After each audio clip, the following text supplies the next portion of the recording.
accredited publishers. For more information, please visit us on the web at nfradioreading.org. Your Niagara Frontier Radio Reading Service now presents a reading of articles and features from the Buffalo News for Sunday, February 15th. Your reader for the first hour will be Edwin J. Vieira, and for the second hour, your reader will be Florine Melnick. First, a look at the weather. Cloudy today at a high of 39, but low clouds tonight and a low of 30. Cloudy tomorrow to start off the work week, high of 36 and a low of 34. Tuesday it'll be some variable cloudiness with a high of 38 and a low of 32, but Wednesday will bring in periods of rain with a high of 44 and a low of 33. Low clouds may break on Thursday with a high 37 and a low 27. Friday you'll see a bit of ice in the morning with a high of 34 and a low of 27, and going into the weekend, a bit of afternoon snow on Saturday with a high of 28 and a low of 21. And now here's our first story. Unseating Hochul would be an uphill battle for Blakeman, GOP candidate largely unknown in Deep Blue, New York. Nassau County Executive Bruce Blakeman found himself in a familiar place Wednesday, celebrating an unlikely political victory on Long Island. Just like 2021 and 2025, when Blakeman won elections in a county where Democrats outnumber Republicans by nearly 71,000 active voters, his bid to be this year's Republican gubernatorial candidate appeared to be against the odds. When Blakeman launched his campaign in December, nearly every county Republican chair in New York and the state's party chair Ed Cox had already endorsed Representative Elise Stefanik, a high-profile congressional Republican. A Siena University poll that month showed Republicans preferred Stefanik to Blakeman 48% to 17%. Stefanik's campaign spokesperson called Blakeman, quote, an early Christmas present to Kathy Hochul as he works to blow Republicans' best chance to win. 2 months later, though, Blakeman is the Republican Party's only chance to win. On Wednesday, Blakeman took the stage at the Republican State Convention at the Garden City Hotel. Republicans, including Cox, cheered him. Stefanik's former campaign manager, Erie County Republican Committee Chair Michael Kriker, seconded Blakeman's nomination. Stefanik had bowed out in December, allowing Blakeman to win the GOP nomination without a fight. If Blakeman hopes to unseat Hochul in November, it will take the best fight New York Republicans have put up in 24 years. Among active New York voters, Democrats outnumber Republicans by nearly 3.2 million people. Even if one combined Republican and conservative voters, the Democratic advantage remains roughly 2-1. Another 3.5 million voters are registered in other parties or unaffiliated. For Blakeman, it's possible, but very hard, said Robert Bellafiore, a former Associated Press political reporter and senior advisor to Governor George Pataki, the last Republican governor and candidate to win statewide office. He needs to run a flawless campaign that transcends ideology and resonates with voters' everyday lives. And for him to win, Hochul needs to run a historically awful campaign, and even then, it's a long shot. On Wednesday, when Pataki reminded Republicans at the convention of his past success as a Republican in a Democrat-dominated state, he also spoke to Democrats saying, quote, take a look. Don't vote based on your party, but based on what's right for your family, for your kids, and for your grandkids. In 1994, the little-known state senator from Peekskill upset three-term incumbent Governor Mario Cuomo by campaigning on a platform to restore New York's death penalty and cut taxes. Pataki's campaign was rooted in opposition to Cuomo, who was vulnerable despite romping to re-election in 1990 over an underwhelming Republican opponent, Pierre Rinfret.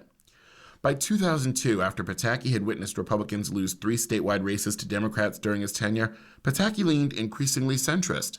He convinced the Republican-controlled Senate to pass bills for gun control, gay rights, and hate crimes. He courted labor leaders and Latino voters, opposing the U.S. Navy's test bombing on the Puerto Rican island of Vieques. Ultimately, he defeated H. Carl McCall to win the third term, and even then, Pataki won with less than half, 49%, of the vote. Blakeman, facing no primary opponent, could opt to move to the center to win votes from moderates and Democrats. But if anything, Blakeman has only doubled down on Republican positions, most prominently his support for President Donald Trump. While Siena polls show President Trump's popularity has significantly dropped in New York over the last 14 months, Blakeman pledged at the convention to, quote, always have his back. And Blakeman continues to strongly support U.S. Immigration and Customs Enforcement, even after an ICE officer in Minneapolis fatally shot Renee Nicole Good, age 37, on January 7th, and Customs and Border Protection officers fatally shot Alex Peretti, also 37, on January 24th. The most recent Siena poll, released February 3rd, showed New Yorkers, including overwhelming numbers of Democrats, independents, and moderates, believe ICE officers have gone too far in their tactics. Hochul, who has slammed ICE, recently proposed a law to prohibit local law enforcement agencies, including county sheriffs, from allowing their officers to work as ICE deputies on immigration raids, which is permitted under a 1996 federal law. Blakeman not only opposes Hochul's bill, but he chose as his running mate Madison County Sheriff Todd Hood, whose county has such an agreement with ICE. Blakeman's stances on ICE and support for Trump may cement his standing with Republican voters, but hurt his chances to win over the larger voting group of Democrats, independents, and unaffiliated voters, some of whom may have been drawn by Blakeman's support for abortion rights and gun control positions that drew criticism from Stefanik. Hochul's campaign team has repeatedly drawn attention to Blakeman's support for Trump and ICE. If the campaign is about Trump, it's even harder for Blakeman to win, Bellafiore said. He has to make it about his opponent and what he can do to help solve problems. David Catalfano, a former chief spokesperson for Pataki, said that to win in November, Blakeman needs to make the race a referendum on Hochul and the direction of the state, not Trump. You have to distill the race that way, and if you distill the race in that way, Kathy Hochul is a historically unpopular candidate, Catalfano said. Does she have the same negatives as Andrew Cuomo? Not in the same way, but when you look at the ballot test, while she's improved some, she's still under 50%. Blakeman, age 70, of Atlantic Beach, has cast the Buffalo-born Hochul, age 67, who took office in August 2021 and was reelected in 2022, as a governor responsible for New York's affordability issues.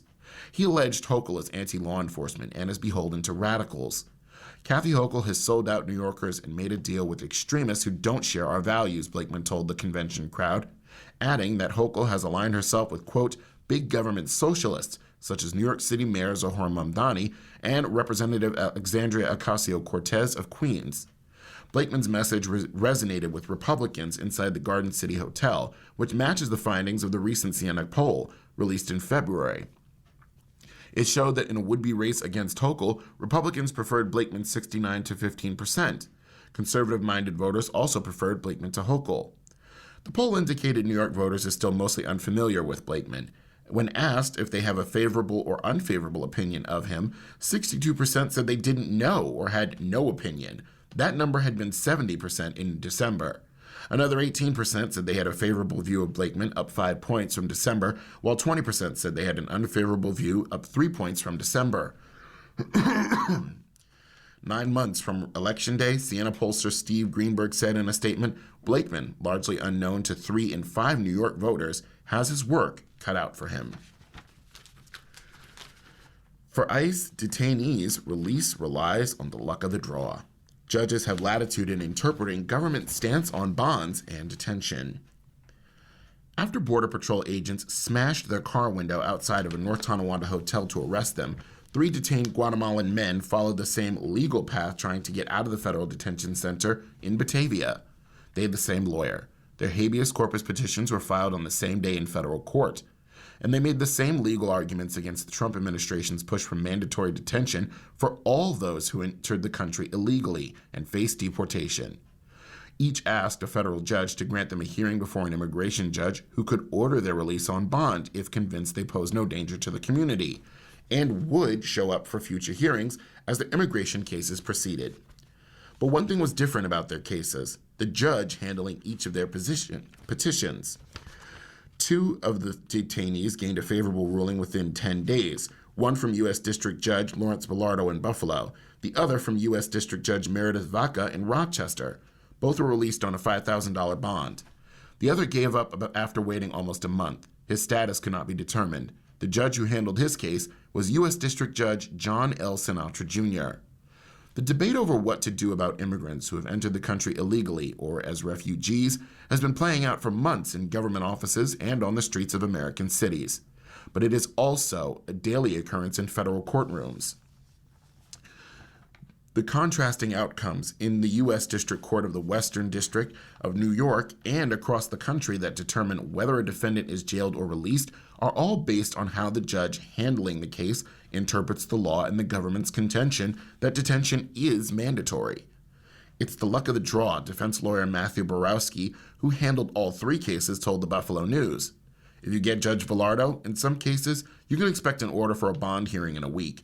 If you get Judge Sinatra, the case will sit for several months. If and when a detainee gets a decision from Sinatra, he'll deny it, Borowski said. The News reviewed all of the habeas corpus petitions filed in Buffalo and Rochester between September 1st, 2025 and January 31st of this year, numbering in the hundreds. Voluntary dismissals are not unusual for those whose petitions come before Sinatra. Among the 50-plus petitions before Sinatra, a Trump nominee who was approved by the Senate in 2019, one-third were voluntarily dropped by the detainees, and the judge denied at least 8 others. The other petitions before Sinatra remain pending as of February 6th. Villardo, in contrast, who was nominated by former President Barack Obama, did not deny any of the petitions before him. Villardo has granted at least 45 habeas corpus petitions since September, or 3 of every 4 petitions before him. Only a couple of detainees dropped their petitions that Villardo presided over. The rest were pending as of February 6th. By statute, aliens who enter the U.S. illegally and remain illegally may be detained by the government for removal proceedings without a bond hearing, Sinatra said in his December 4th ruling. This outcome is driven by a straightforward and fair reading of the governing statute. His ruling did not fall in line with earlier rulings on the issue from Villardo, Vaca, and Chief U.S. District Judge Elizabeth Wolford, or most federal judges across the country. In his ruling, Sinatra acknowledged the decisions from other courts, saying he was, quote, persuaded by some, but not persuaded by others. The fact that more district courts nevertheless have decided this issue differently from this court is neither binding nor persuasive, Sinatra said in his ruling. Overwhelming consensus. Borowski, who has represented more than one-third of the 100-plus detainees with petitions before Villardo or Sinatra since September, said some 286 court decisions from around the country have rejected the government's argument that defendants can't be released. Borowski said he is aware of only about 24 decisions favoring or partially favoring the administration's position. The fact that the 3 other federal judges in the Western New York District have ruled differently, quote, calls into question Sinatra's ruling, he said in a court filing. The sheer volume of favorable decisions versus unfavorable shows where the weight of authority lies on this matter, he said. The administration's position has been rejected by judges all over the ideological and geographical spectrum, he added. Few novel legal issues in history have been litigated so frequently across the country over such a short period of time, resulting in an overwhelming course of agreement from federal judges, he said. Given the overwhelming consensus, Borowski has asked Sinatra to avoid a split and follow the well-reasoned rationale of the other judges in the district. District judges are not bound by decisions from fellow district judges. The Second U.S. Circuit Court of Appeals, whose decisions set binding precedent on district courts in New York, Vermont, and Connecticut, has yet to rule on appeals cases over the habeas corpus cases. By the time the Second Circuit speaks on this issue, these people may very well be deported, Borowski said. The Supreme Court ruling in the summer that limited nationwide injunctions from district judges has led to what Borowski called an extremely rare situation where so many judges from across the country have ruled on the same issue in such a short period of time. But it's a deluge of lawsuits. Different circumstances of immigrants' illegal entries into the U.S. can trigger different sections of federal law with different implications. Federal law limits the jurisdiction and powers of most U.S. district judges in immigration cases, but judges have used their position to make sure the rules are followed. For decades, many immigrants facing deportation were granted bonds, releasing them from detention until immigration judges decided their cases, which could take years.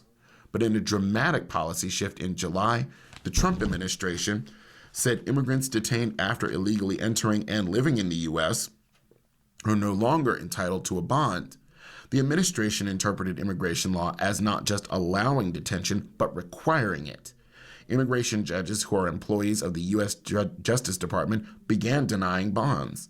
A deluge of habeas corpus petitions followed, most of them specifically citing the new administration policy. In Rochester, the 2 judges saw 15 petitions in the first 8 months of 2025. They handled 76 in the last 4 months of the year. In Buffalo, federal judges handled 26 petitions in the first 8 months of 2025. They dealt with 131 in the last 4 months. The detainees came from at least 34 countries, with those from Guatemala and Ecuador accounting for 1 of every 4 petitions. Their ages ranged from 18 to 63, with half of the filers under the age of 30, and 18 detainees had lived here in the U.S. for 20 years or longer, with 1 here for 30 years. Half of the detainees had lived in the U.S. for at least 3 or more years.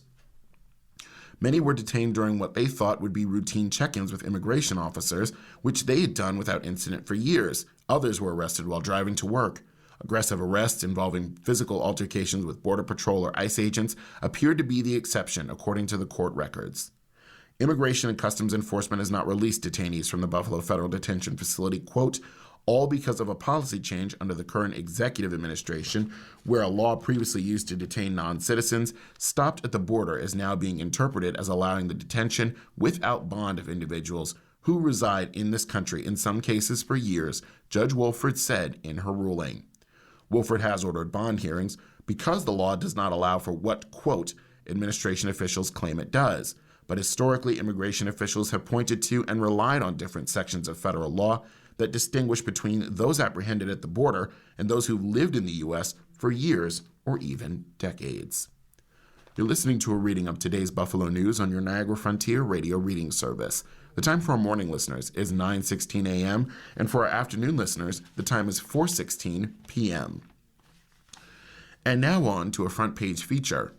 Analysis. Trump appeared much like a second-term leader this past week. President Trump had himself a week, just not the kind of political observer has become accustomed to, spending much of it behind closed doors while unable to broker a deal with Senate Democrats. He dissed a Republican icon over trade policy. He backed down on plans to exclude Democratic governors from an annual gathering of state chief executives. His border czar ended a contentious immigration enforcement surge in Minneapolis that left 2 American citizens dead. And a typically friendly pollster delivered a stinging rebuke. Trump was also noticeably subdued during an energy deregulation event Wednesday in the White House's Roosevelt Room, where coal industry leaders presented him with a trophy featuring a coal miner statue for being, quote, the undisputed champion of beautiful clean coal. The president spoke in a tone that was lower than normal and took at least half a dozen friendly questions from right-leaning outlets. And he appeared to have little regard for statistics as he tried to downplay the power of the office to force down consumer prices. In my 3rd year, first term, I actually got prices down 0.25%. And I was so proud of myself because they were like that for years. And since, under Biden, they went up very, very substantially, he said. And now they're coming down by, depending on, you could say, 500, 600, 700%, depending on the way you want to, or you could say 80%. It doesn't matter. Then on Friday, Trump left town to spend the long President's Day weekend holiday at his South Florida resort and golf club, just when a major part of the sprawling Department of Homeland Security was hours away from shutting down, with the administration unable so far to reach a deal with Democratic senators.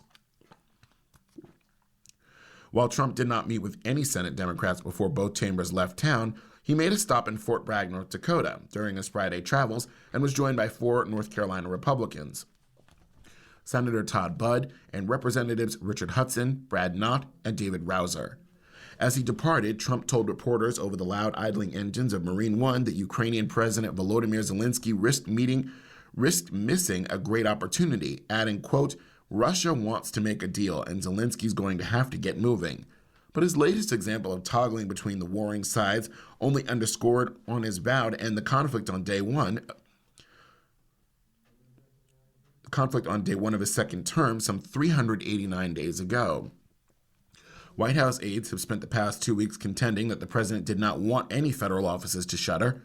On Monday, the line outside of the West Wing was, as one official put it in a statement, President Trump has been consistent. He wants the government open, and the administration has been working with both parties to ensure American people don't have to endure another drawn-out, senseless, and hurtful shutdown. But by week's end, White House officials were mum on whether Trump was fine with DHS shutting down while the House and Senate take off next week. Multiple queries that end to the White House press office went unanswered. One Trump ally in the House, South Dakota Republican Dusty Johnson, cautioned against making too much of a relatively flat week from Team Trump. I think with life in D.C., there are lots of ups and downs. There's a lot of give and take. And I think one of the mistakes we make is that assuming just because the roller coaster went down the valley, that it's never coming back up, he said in a brief interview Thursday. Some Democratic lawmakers in recent weeks have called on the president to dismiss certain aides involved in the mass deportation program. But Johnson, who's running for governor, said he was not ready to suggest Trump shake up his cabinet or West Wing staff. I'm not inclined to raise any particular concerns about staffing, he said. Ultimately, whoever's got the job has to have the confidence of the president. That's the most important thing. Still, Democratic strategist Brad Bannon said in a Friday email that, quote, Trump just had a dreadful week. Bad Bunny scored big. Melania, the movie, tanked deeply, and support for ICE melted quickly. One GOP senator facing a tough re-election battle said the president and other Republicans have got to do something about these prices. It's what I hear about most when I'm back home. They're just too high, said the senator, who requested anonymity to be candid. To that end, Trump's public remarks on the high prices have largely been dismissive. Political analysts have said that tone could hinder Republicans in the November midterms. The president told former aide turned Fox Business host Larry Kudlow this week he intends to campaign for GOP candidates, but again, suggested his party was headed for big losses. The problem is that historically, the president's won in 50 years 2 times. He said of voters typically punishing the president's party in midterm elections. I don't know what that is. There's something down, deep, psychological, and some of them were good presidents and they still lost. We're going to change that, I hope. We're trying very hard. During the same interview, Trump committed what would have been a stumble for any other Republican when he declared that the late Ronald Reagan was, quote, bad on trade. That prompted Kudlow, who also worked in the 40th president's White House, to push back saying Reagan was tougher than you think. Trump also raised eyebrows and drew criticism when the White House moved to not invite Democratic governors to an annual meeting between state chief executives and the president at the executive mansion, slated for this Friday. Under pressure, the White House relented with the National Governors Association, saying all governors would be able to attend, but 2 Democratic governors, Maryland's Wes Moore and Colorado's Jared Polis, have reportedly been excluded from a separate White House dinner. And now on to international news. Iranian officials use a national dragnet to arrest protesters. The Iranian security agents came at 2 a.m., pulling in half a dozen cars outside the home of the Naqi family. They woke up the sleeping sisters, Niusha and Mona, and forced them to give their passwords for their phones. Then they took the 2 away. The women were accused of participating in nationwide protests that shook Iran a week earlier, a friend of the pair told the Associated Press, speaking on condition of anonymity as she described the January 16th arrests. Such arrests have been happening for weeks following the government crackdown last month that crushed the protests calling for the end of the country's theocratic rule. Reports of raids on homes and workplaces have come from major cities and rural towns alike, revealing a dragnet that has touched large swaths of Iranian society. They are often held incommunicado for days or weeks and prevented contacting family members or lawyers, according to activists monitoring the arrests. That's left desperate relatives searching for their loved ones. The U.S.-based human rights activist news agency has put the number of arrests at more than 50,000. The AP has been unable to verify the figure. Tracking the detainees has been difficult since Iranian authorities imposed an internet blackout and reports leak out only with difficulty. Other activist groups outside of Iran have also been working to document the sweeps. Authorities continue to identify people and detain them, said Shiva Nazari, an organizer with one of the groups, the Committee for Monitoring the Status of Detained Protesters. So far, the committee has verified the names of more than 2,200 people who were arrested using direct reports from families and a network of contacts on the ground. The arrestees include 107 university students, 82 children as young as 13, as well as 19 lawyers and 106 doctors. Nazari said authorities have been reviewing municipal street cameras, store surveillance cameras, and drone footage to track people who participated in the protests to their homes or places of work, where they were arrested. But held for weeks. The protests began in late December, triggered by anger over spiraling prices, and quickly spread across the country. They peaked on January 8th and 9th, when hundreds of thousands of people in more than 190 cities and towns across the country took to the streets. Security forces responded by unleashing unprecedented violence. The human rights activist news agency has so far reported more than 7,000 dead and says the true number is far higher. Iran's government offered its only death toll on January 21st, saying 3,117 people were killed. The theocracy has undercounted or not reported fatalities from past unrest. Gulham Hossein Mohseni Aji, a hardline cleric who heads Iran's judiciary, became the face of the crackdown, labeling protesters as terrorists and calling for fast-track punishments. Since then, detentions have been very widespread because it's like a whole suffocation of society, said one protester reached by the AP in Golstart, a middle-class area outside the Iranian capital. He said 2 of his relatives and 3 of his brother's friends were killed in the first days of the crackdown, as well as several neighbors. The protester spoke on condition of anonymity for fear of being targeted by authorities. The Naqi sisters, 25-year-old Niusha and 37-year-old Mona, were first taken to Tehran's notorious Evin prison, where they were allowed to contact their parents, their friends said. Later, she said, they were moved to Korchak, a women's prison on the outskirts of Tehran, where rights groups reported conditions that include overcrowding and lack of hygiene even before the crackdown. Other people whose arrests were documented by the detainees committee have disappeared into the prisons. The family of Absol Jazbi had not heard from him since January 15th, when he was arrested at a factory in the southern city of Isfahan. Jazbi suffers from a severe blood disorder that requires medication, according to the committee. Attila Sultanpour, age 45, has not been heard from since he was taken from his home in Tehran on January 29th by security agents who beat him severely, according to Dadban, a group of Iranian lawyers based abroad who are also documenting detentions. Authorities have also moved to suspend bank accounts, block SIM cards, and confiscate the property of protesters' relatives or people who publicly expressed support for them, said Musa Barzin, an attorney with Dadban, citing reports from families. Medical aid group suspends work in Gaza hospital. Doctors Without Borders announced the suspension of some operations at one of Gaza's largest functioning hospitals after patients and staff reported seeing armed men roaming parts of the building. Nasir Hospital in Khan Yunis is one of the territory's few functioning hospitals. Hundreds of patients and war wounded have been treated there daily, and it was a hub for Palestinian prisoners released by Israel in exchange for Israeli hostages as part of the current ceasefire deal.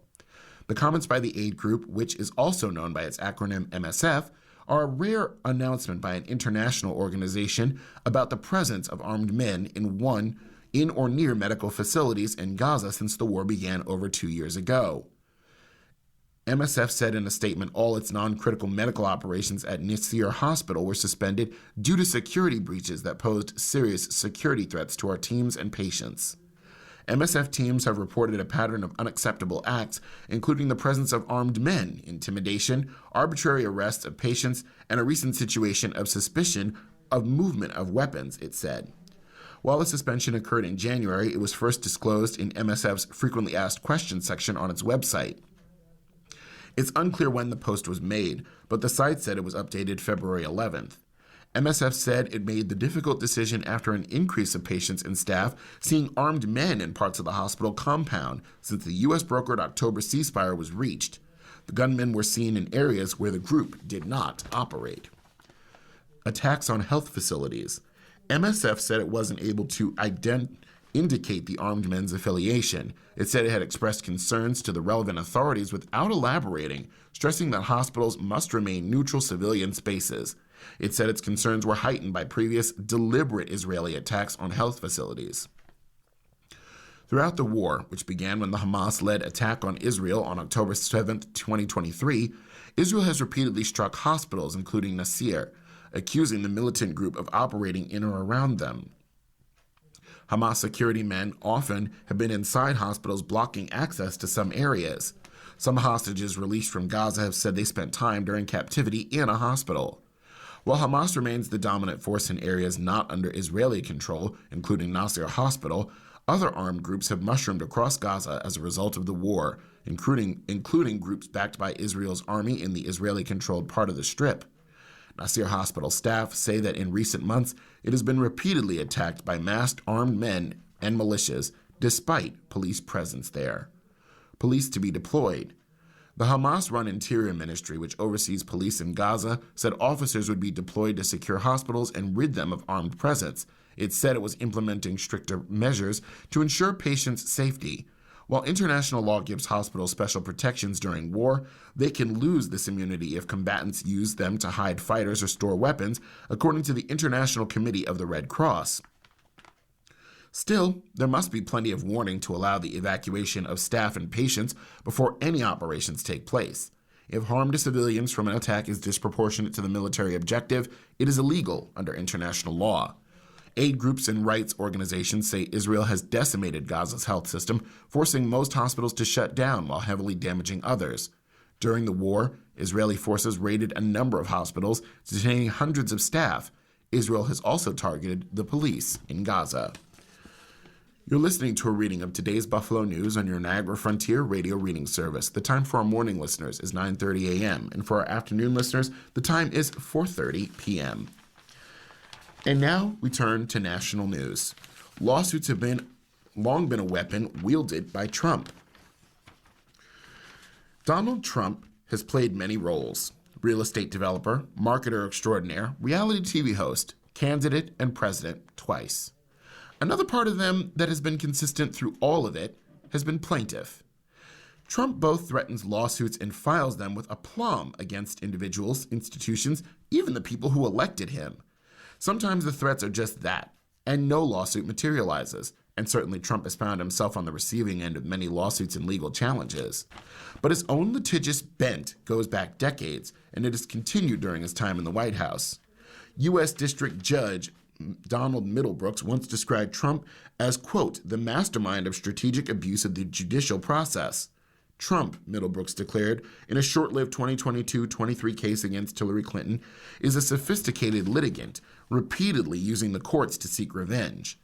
The president has his latest potential targets. His Justice Department is suing Harvard University not long after Trump took issue with the New York Times story about his fight with the school. And he recently threatened comedian Trevor Noah, who connected Trump to Jeffrey Epstein during the Grammy Awards show. But here are some highlights of Trump's torts and threats.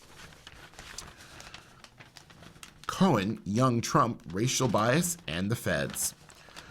Trump started in his father's real estate business. They attracted attention from state and federal government authorities in the early 1970s after prospective black tenants complained of being denied apartments.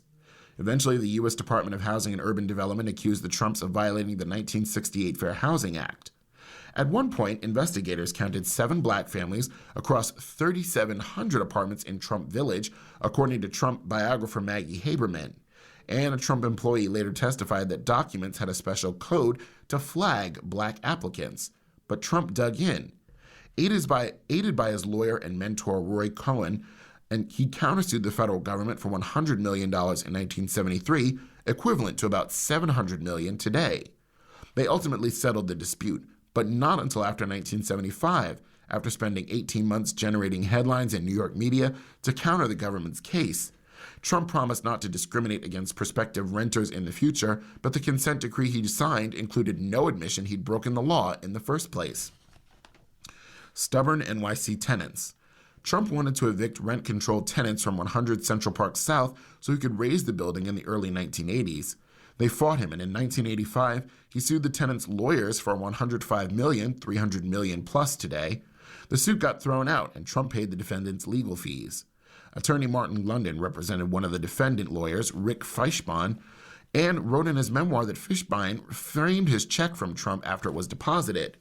Fishbein later became one of Trump's attorneys. Trump eventually dropped his eviction suit, redeveloped the building, and allowed tenants to remain there under rent control agreements. Net worth fight. In 2005, a decade before Trump launched his presidential bid, and as his TV career blossomed with NBC's The Apprentice, author Timothy O'Brien wrote Trump Nation, The Art of Being the Donald. The book alleged Trump was not a billionaire at all and worth between $150 and $250 million. Trump sued and asked for $5 billion, now $8 billion plus, saying O'Brien harmed his ability to make business deals. A New Jersey court threw out the lawsuit, and an appeals court agreed. Then there's the 2016 Russia hoax. Trump defeated Hillary Clinton for president in 2016. That did not stop him from making her the lead client, along with a litany of others, in a 2022 lawsuit that alleged a vast conspiracy to cost him the election. It was part of a Trump push against a Justice Department investigation of Russia's role in the campaign. The inquiry concluded Russia interfered in U.S. political discourse in sweeping and systemic fashion to help Trump and harm Clinton. But the Justice Department stopped short of saying whether Trump was ever involved.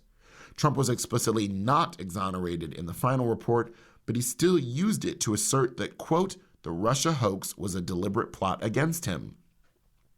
Middlebrooks, the Florida-based judge who got the Trump v. Clinton case, disagreed, tossed Trump's lawsuit, and made Trump pay the defendant's legal fees, which combined with his reached into the millions. This case should never have been brought, Middlebrooks wrote in a scathing January 2023 order. A continuing pattern of misuse of the courts by Mr. Trump and his lawyers undermines the rule of law. Zizian's legal fight spans 3 states after the agent's killing. The violent deaths linked to the group known as Zizians stopped at 6 a year ago after a U.S. border agent was killed and 3 members were arrested on trespassing and gun charges in the woods of western Maryland. 7 of the group's members are jailed in 3 states, all awaiting trial. Police in Maryland quickly connected Jack Ziz Lasota, Michelle Jacko, and Daniel Blank to homicide investigations in California, Pennsylvania, and Vermont, after a landowner found them living in box trucks at the end of a snow-covered dirt road last February, according to documents and pretrial testimony. All the suspects involved are to be questioned regarding other crimes that have occurred across the country and have ties to the Zizians cult. Maryland State Trooper Brandon Jeffries wrote after their February 16, 2025 arrests, but their prosecutions have only inched along amid trial delays and little action in other cases. Called Zizians by outsiders, the young, highly intelligent computer scientists appear to share radical beliefs about veganism, animal rights, gender identity, and artificial intelligence. Since 2022, members have been tied to the death of one of their own during an attack on a California landlord, the landlord's subsequent killing, the shooting deaths of Jacko's parents in Pennsylvania, and a highway shootout in Vermont that left the border agent and another Zizian dead. Victims of injustice. Jury selection was supposed to start this past week in Cumberland, Maryland, where Lasota, Jacko, and Blank are charged with possession of LSD and possession with intent to deliver LSD, multiple gun violations, trespassing, and hindering a police officer. The trial was delayed until June.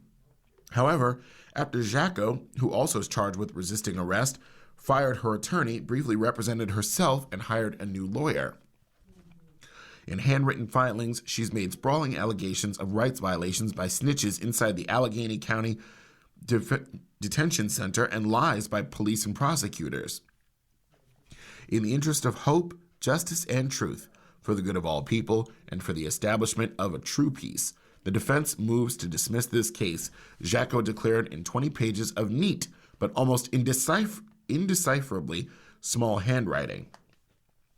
Their lawyers and the lead prosecutors have all declined comment or not responded to interview requests. Agent killed. Jacko also is accused of supplying the guns 2 other Zizians used in a fatal shootout in Vermont in January 2025, although her federal court docket starts and ends with the complaint charging her with lying to a Vermont gun dealer.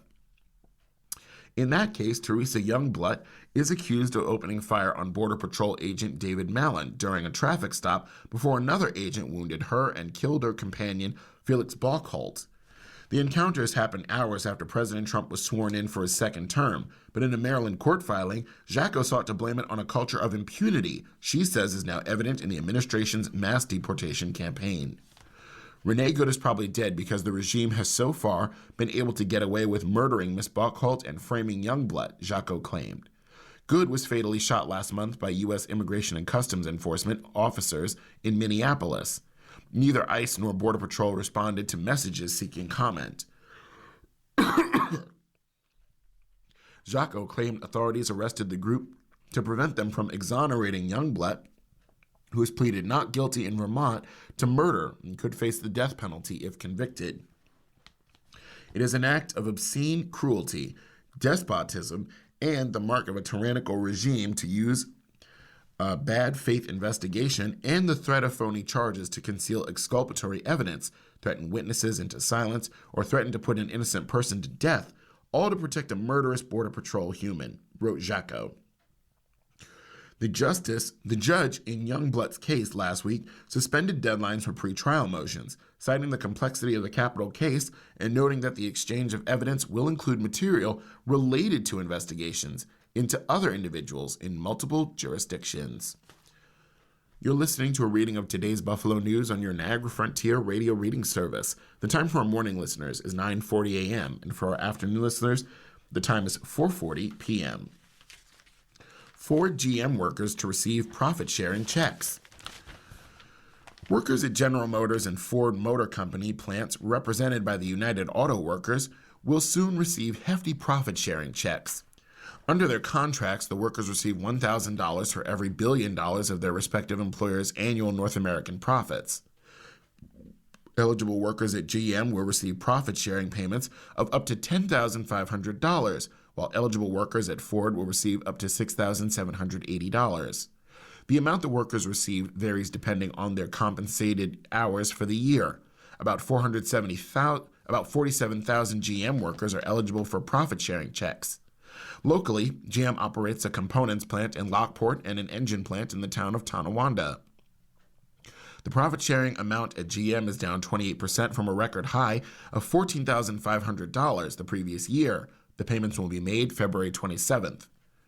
About 800 workers at GM's Tonawanda plant, represented by United Auto Workers Local 774, are eligible for profit-sharing checks. UAW 774 members earned this, said Teddy Maldonado, the local president, in an online post. These profits don't happen without work done on the floor. The number of workers eligible at GM's Lockport plant could not be obtained. GM says the plant has a total of 1,500 workers, but the automaker would not specify how many of them are hourly employees. At Ford, the profit-sharing checks were down 34% from 10,208 last year. About 650 workers at the company's Hamburg stamping plant are eligible for the local checks, according to UAW Local 897. Weiland investing in Buffalo plant. Weiland Group plans to invest $2.85 million in its Buffalo plant, a project that would enable the company to shift some of its production here. Weiland will buy 2 new cupping press machines for the mill along Military Road in the West Hurdle neighborhood, according to documents posted by the New York Power Authority. The brass cups are used to form the casings for military and commercial ammunition products. The project would enable Weiland to acquire a significant portion of the Missouri-based Lake City Army ammunition plant's cup business, which is currently produced at Weiland's East Alton, Illinois facility, the Power Authority said. The Power Authority Board of Trustees approved a low-cost power allocation of 510 kilowatts to support the project. Weiland pledged to add at least 6 jobs to its workforce of about 500 employees. Germany-based Weiland acquired the plant from Arubis in 2024. Nidex Monosystems plans $15 million expansion. Nidex Monosystems is preparing for $15 million in expansion of its South Buffalo manufacturing facility. The project will add 45,000 square feet to the company's location at 180 Hopkins Street, expanding its size by 65%. The expansion is expected to be completed by the end of the year. Nidex Monosystems makes cable management systems, including ladder trays and basket trays, used in installations. The investment is by the Abnex joint venture, which consists of Nidex and ABB. The company plans to add 15 jobs at the plant as a result of the expansion, and David Kern, Abnex's marketing and communications director, said. New leader for Buffalo Manufacturing Works. The nonprofit organization that runs Buffalo Manufacturing Works has a new leader. Stephen Kelly was named president and CEO of EWI, which is based in Columbus, Ohio. Kelly most recently served as CEO of the Indiana Innovation Institute, where he was credited with building a startup applied research organization from the ground up. I'm excited to join EWI at a time when its mission is more important than ever, Kelly said in a statement. EWI has a unique ability to translate advanced technology into practical solutions that strengthen U.S. industry and national competitiveness. Kelly succeeded Henry Salone, who led EWI since 2005. Salone announced last year he was retiring. EWI operates Buffalo Manufacturing Works, a research center established in 2014 by New York State to help manufacturers innovate and improve their operations. Salone moved to Western New York to directly oversee Buffalo Manufacturing Works during his tenure. Kelly will be based in Columbus. And Caplugs adds silo. How does Caplugs benefit from installing a 24-foot-tall silo at its North Buffalo plant? For one, the maker of plastic components can feed raw material into the manufacturing floor more efficiently. The new silo can store 60,000 pounds of material. Caplugs said the additional silo is also good for the environment. It allows for more bulk material delivery that will reduce overall truck traffic and deliveries to the Elmwood Avenue facility. Caplugs is headquartered in Buffalo. The local facility, which employs 500 people, makes products that protect hydraulic hoses on heavy equipment used in agriculture, construction, and mining operations. The company declined to disclose the cost of the project. It's the fourth silo the company has on the site. And now on to personal finance. Keys to success. 5 trends in the car market, plus tips for shopping for a new ride right now. In recent years, a shortage of vehicles, rising prices, and high borrowing costs made it a challenge for some people to purchase a new or used vehicle. Thankfully, the automotive market is shifting in ways that could be beneficial if you're planning to buy a vehicle in the next few months. The auto experts at Edmunds have identified 5 car shopping trends that you can expect to see in 2026 and have advice on how to take advantage of them to get the best deal. Number 1, more holdout shoppers are returning, boosting used car selection. Many consumers delayed buying a new car over the past several years due to high prices, limited selection, and expensive loans. Those deferred purchases resulted in fewer used vehicles being available for sale. But we're seeing that trend diminish in 2026. More people are finally trading in their used vehicles, which is increasing supply and variety in the secondhand market. That growing inventory can work in your favor with more used vehicles on the market. Pricing pressure shifts back towards dealers, especially on mainstream models. Instead of feeling forced to accept the only car on the lot, you can compare multiple examples of the same model across dealerships and use those prices as difference for leverage. The more time you spend comparing listings, the easier it becomes to spot an overpriced car and negotiate a good deal. Trade-in values remain unusually strong. One bright spot for owners who have held off on a recent purchase for equity for their trade-ins, says Ivan Drury, Director of Insights at Edmunds. According to Edmunds transaction data, 7-year-old vehicles that were traded in during 2025 were valued at an average of $14,400. That's a 72% increase compared to 2019, when 7-year-old vehicles were appraised at just $8,400. You can use that equity as a negotiating tool before visiting a dealership. Get multiple trade-ins or purchase appraisals from online pricing tools and local dealers. Bringing those numbers will help prevent lowball offers and ensures you capture your car's full value. More money for your old car means you'll finance less and have lower monthly payments, which is especially important as prices remain elevated. Number 3, a surge of off-lease EVs is reshaping the used market. Electric vehicle leasing surged in 2023, and those EVs are now entering the used market as those leases come to an end. The result is a big increase in used EVs for sale this year. Many of them will have relatively low miles and significant discounts compared with new EVs.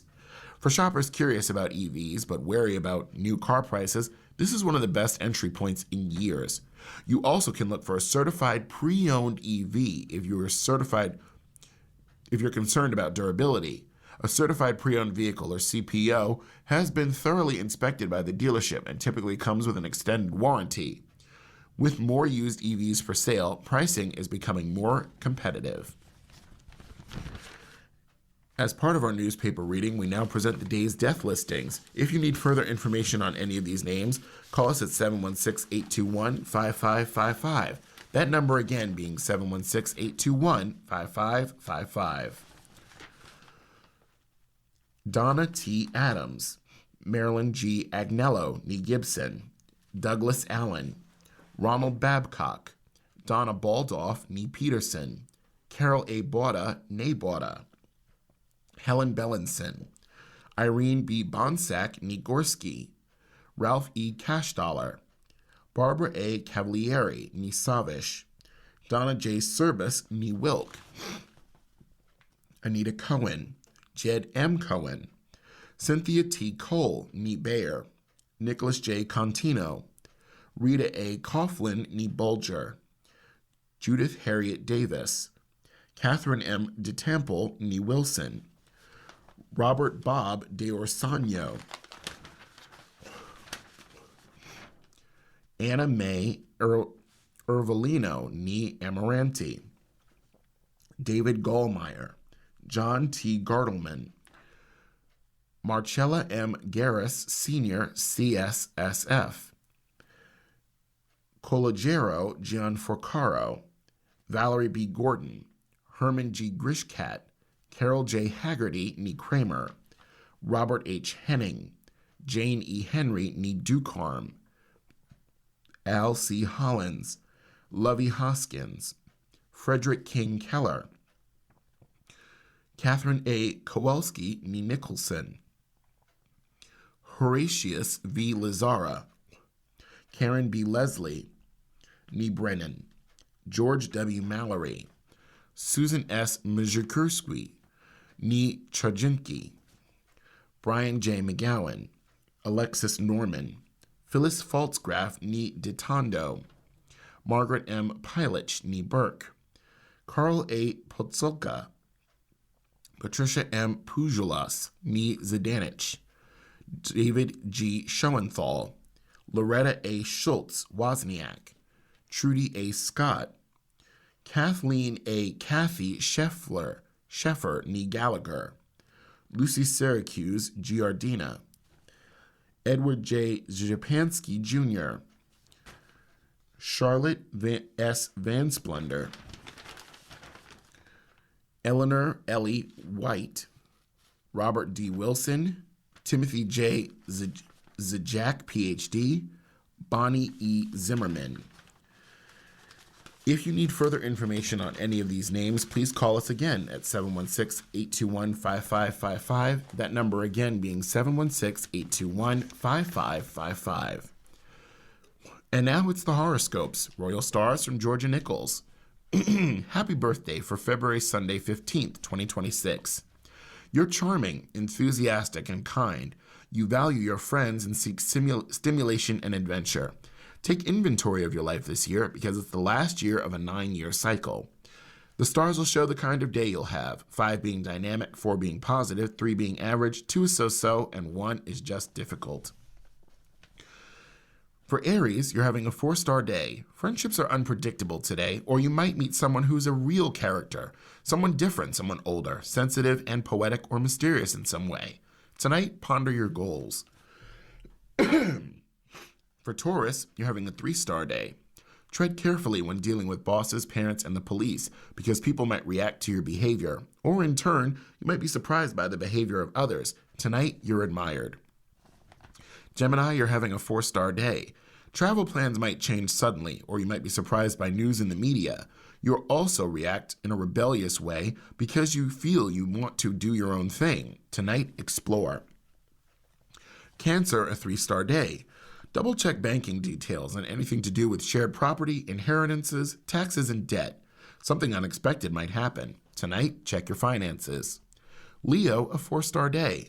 A partner, spouse, or close friend might throw you a curveball today. Alternatively, someone older might have advice for you. If this advice is suspect, ignore it. Don't jump in anything. Tonight, listen. For Virgo, a 4-star day. Your work routine will be interrupted today. This could be due to technological problems and computer glitches. However, power outages and staff shortages also might be at play. Tonight, work. Libra, a 4-star day. Parents should be extra vigilant because today is an accident-prone day for your kids. Know where they are at all times, no matter their age. Tonight, socialize.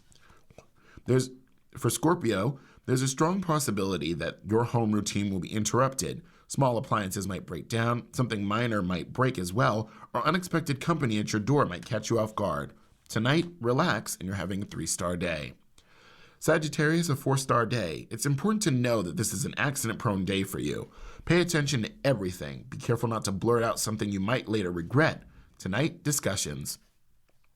For Capricorn, a 3-star day. Something unexpected could impact your wealth, assets, possessions, and earnings today. Check your online banking. On the upside, you might have a brilliant money-making idea. Tonight, check your belongings. For Aquarius, a 4-star day. Be careful, because a sudden argument might break out today. You might feel resentful or even rebellious if someone tries to restrict your actions or ways of doing something. Tonight, you're strong. And Pisces, 3-star day. Although this is a restless day for you, with both Mercury and Venus in your sign, you'll be clear, diplomatic, and charming. Tonight, privacy. And now for Today in History. On this date, February 15th, in 1898, the battleship USS Maine mysteriously exploded in Havana Harbor, killing more than 260 crew members and bringing the United States closer to war with Spain. In 1933, President-elect Franklin D. Roosevelt escaped an assassination attempt in Miami that mortally wounded Chicago Mayor Anton J. Cermak. Gunman Giuseppe Zangara was executed by electric chair the following month. In 1961, 73 people, including all 18 members of the U.S. figure skating team en route to the World Championships in Czechoslovakia, were killed in the crash of Sabena Airlines Boeing 707 in Belgium. In 1978, boxer Leon Spinks scored a massive upset as he defeated Muhammad Ali by split decision to become the world heavyweight champion. In 1989, the Soviet Union announced that the last of its troops had left Afghanistan after more than 9 years of military intervention. In 2001, the first draft sequence of the complete human genome was published in the scientific journal Nature. And in 2013, with a blinding flash and booming shockwave, a meteor blazed across Russia's western Siberian sky and exploded, injuring nearly 1,500 people as it blasted out windows.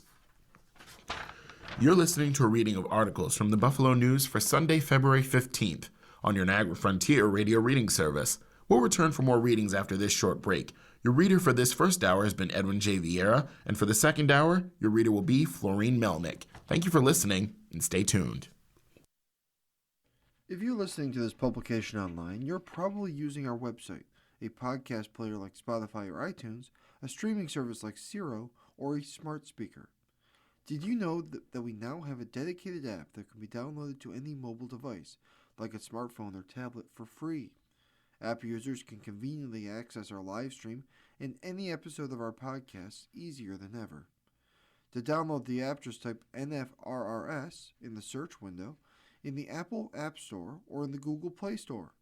Contact us anytime if you have any questions by calling 716-821-5555, extension 5. Thank you.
continue now with our reading of articles from today's Buffalo News.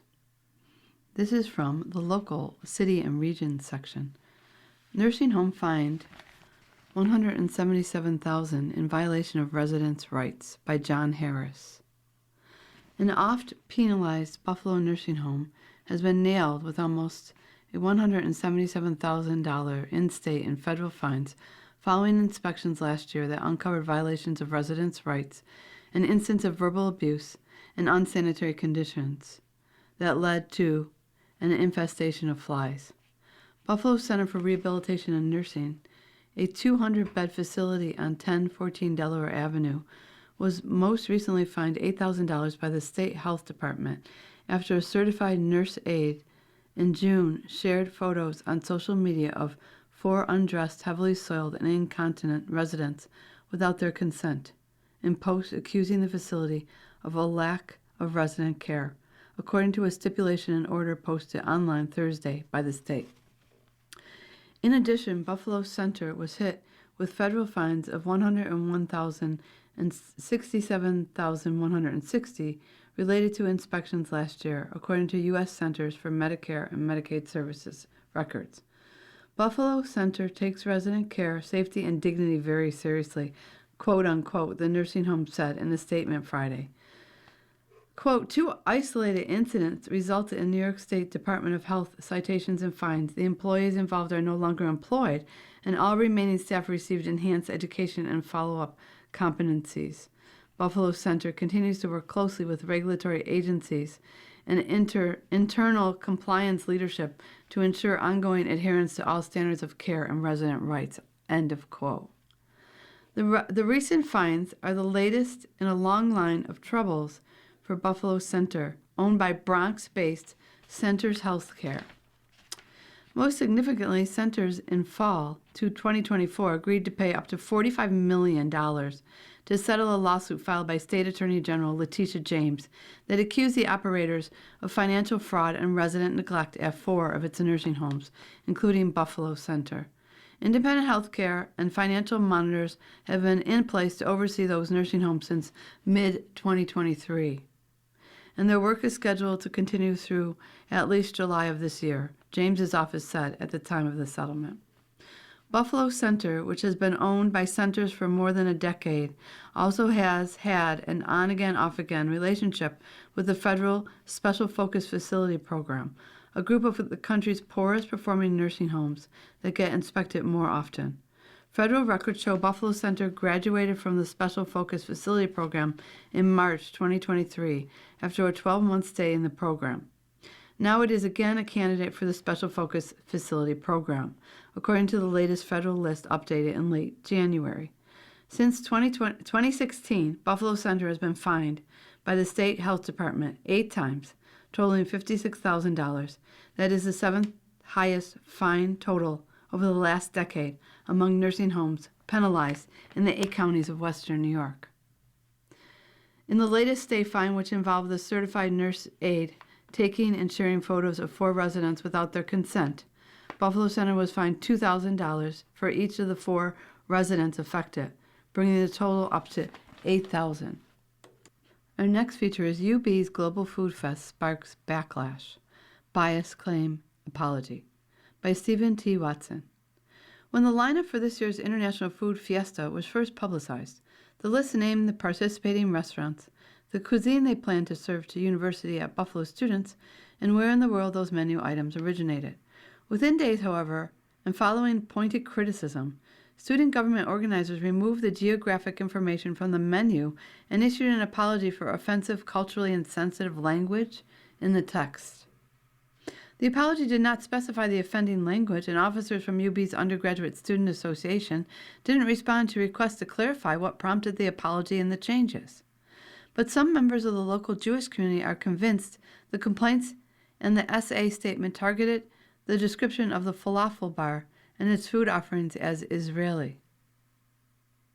The Amherst restaurant's owner, Oded Ravenpour, said he's disappointed he hasn't heard directly from SA leaders about what happened, but he never considered withdrawing from the food fiesta.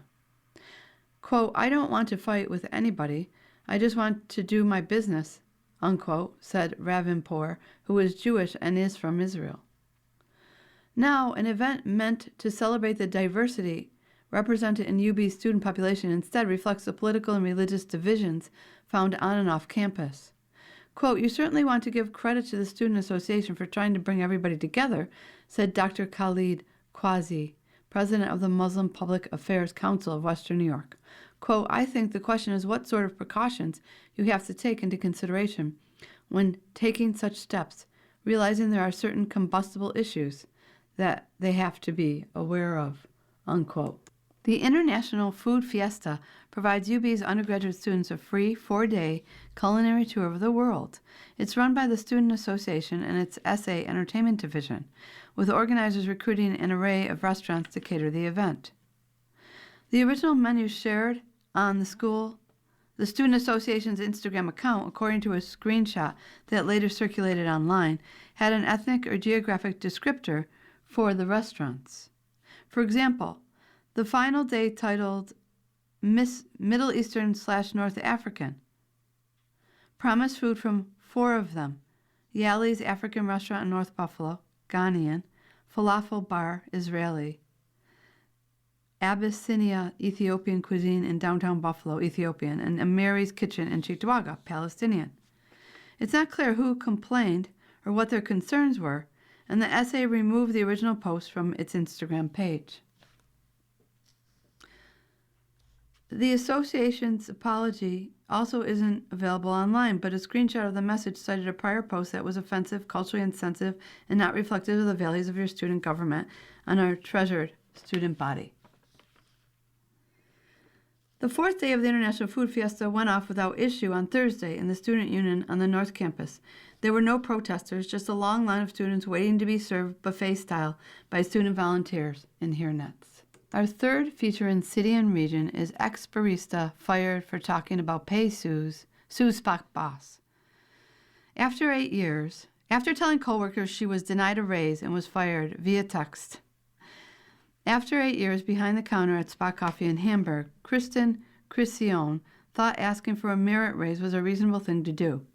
When a request was denied, she thought commiserating with her coworkers about it was reasonable too. Quote, "I wasn't shocked that she didn't give it to me, especially after 8 years of not getting one," she said. But she was flabbergasted by what she said happened next. Kathleen Wentland, the owner of Spock Coffee, Hamburg, fired Cricione via text message for talking about the raise refusal with her coworkers. At first, Wentland said Cricione, who also works as a pediatric occupational therapist, could finish out her last 2 shifts, but about 25 minutes later she texted again, Cricione said. Quote, "I thought about it. I will just take you off the schedule. This is a zero-tolerance rule, and my final warning on this subject was 2 weeks ago, and you still were not following the policy," unquote, Wentland wrote. 2 weeks earlier, Wentland had warned her employees not to talk about their wages with each other, Cricione said. The only trouble labor attorneys said is that Cricione's ability to talk about wages with her coworkers is protected by state labor law. Quote, "It's fine to deny a requested raise, but it's not okay to retaliate against the worker for discussing their wages with her fellow employees," said Beck Riedman, an attorney with Hayes Dultz, a labor law firm on Delaware Avenue, which is representing Cricione. Now Cricione is suing Wentland and Spock Coffee Hamburg for retaliation and wage theft. Wentland declined to answer questions but gave a statement. Quote, "The allegations against me are not true, and we will respond in the proper way with my attorney. Thank you," she said via text message. The wage theft charge stems from allegations that Wentland took a portion of workers' pooled tips, another thing prohibited by state labor law. Cricione said Wentland took a portion of workers' tips daily for the entire 8 years she worked there. Quote, "None of us really knew if it was truly illegal. We knew it was definitely unethical and immoral, but we didn't know if it was truly illegal," Cricione said. That was a topic of conversation among workers, too. Quote, "It was mostly just the fact of she has more money than all of her employees combined, and she's still taking a portion of the tips," she said. But even if Wendland worked alongside her employees, which she often did, she was prohibited by law from taking tips, attorneys said. Quote, as long as someone has meaningful authority or control over the other employees, they cannot participate in the tip pool, Reedman said. Chris Sion is seeking unspecified monetary compensation and reinstatement to her former job. Wage theft is a widespread issue in New York. Estimates suggest that over 2 million workers may lose up to $3.2 billion in wages and benefits annually, according to the State Labor Department. It is particularly prevalent in low-wage, high-turnover industries like hospitality and retail, where tens of millions of dollars have been recovered in wage theft cases. And while such employer violations are common, Reedman said it's not common for workers to know that the worker protections are in place to prohibit it. It's also not common that the evidence in the case is so clear, in Reedman's opinion. Quote, you definitely hear a lot of cases where it's he said, she said, or something like that. You don't always get written text messages that put it in black and white like that, Reedman said. So I think that is something distinguishing about this case. It's kind of shocking to see the brazenness, unquote. Though some Spot Coffee locations are unionized, Spot Coffee Hamburg is not. Hayes Dulce also represents Workers United, the labor union that represents unionized Spot workers.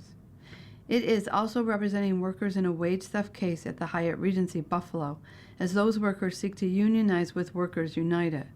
In that case, the lawsuit alleges that the Hyatt kept a portion of the service charge it imposed on banquet bills without proper disclosure.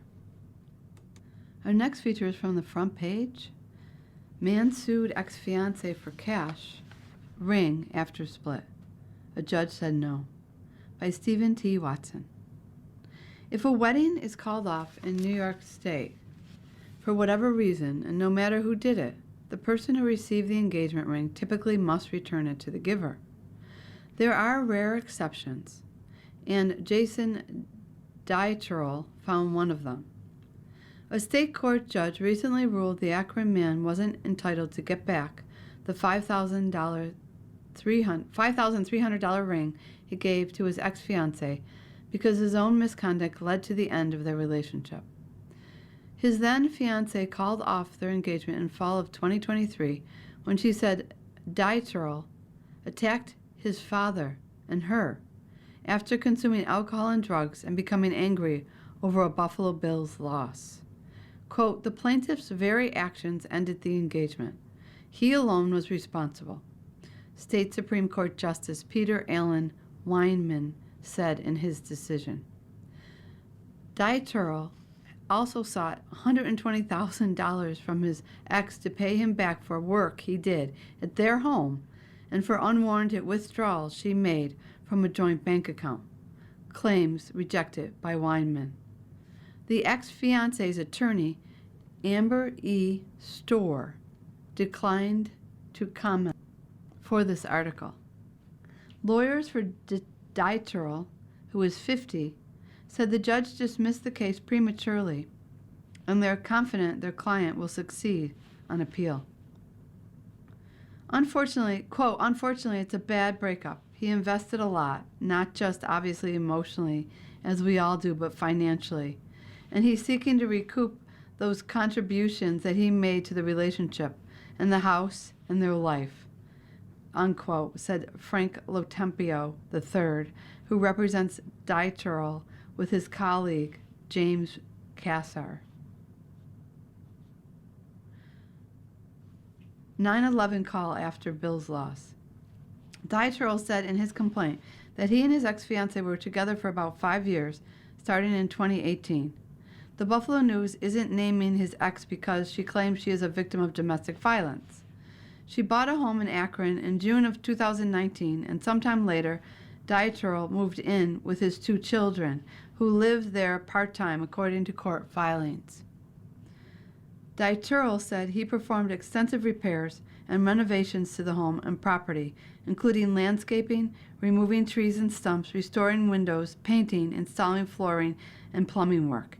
He said he also sold the property and put the proceeds, just under $40,000, into his checking account and added his partner as an account holder.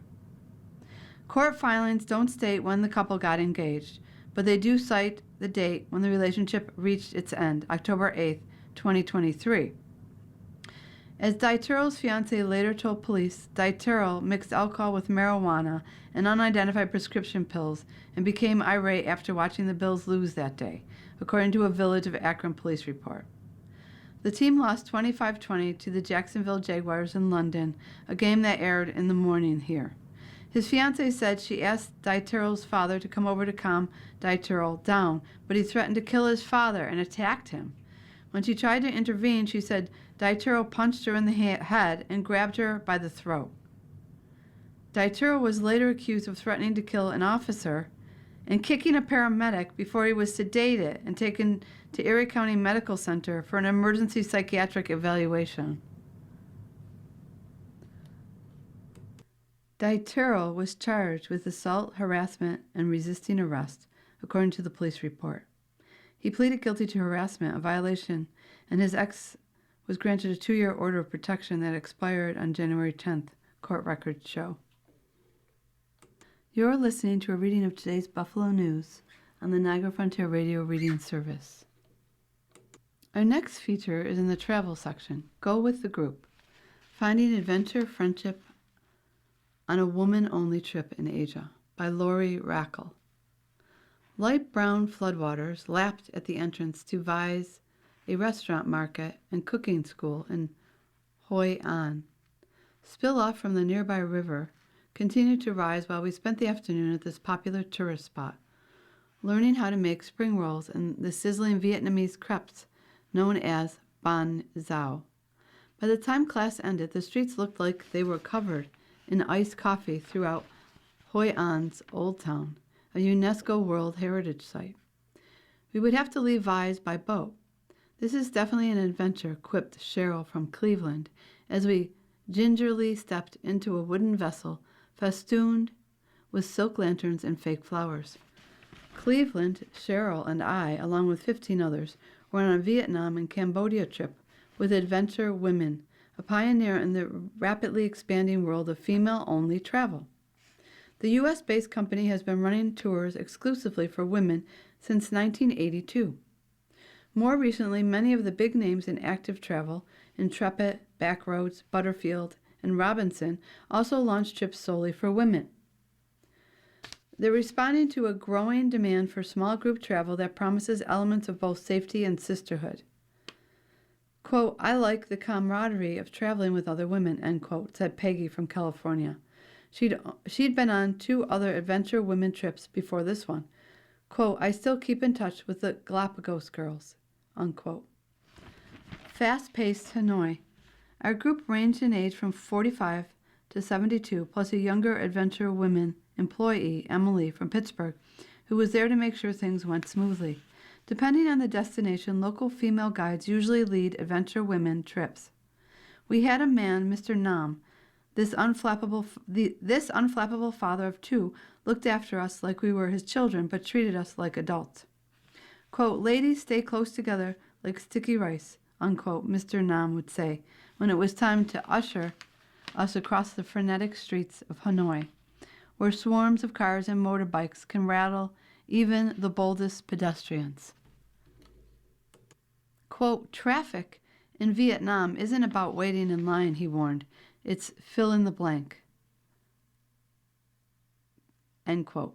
The buzzing capital city marked the jumping off point for our 11-day trip, which called for using planes, motor coaches, and a boat to hopscotch across Vietnam. Our journey would end with a 2-night stay in neighboring Cambodia, where we'd be blessed by Buddhist monks and visit Angkor Wat,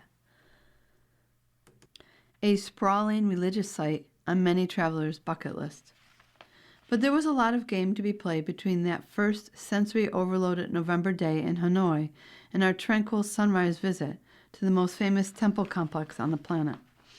A cup of Hanoi's legendary egg coffee help shake off some of my jet lag stupor as Mr. Nam shepherded us through the old quarter, where shops flanking the crowded streets sold everything from wedding cakes to tombstones.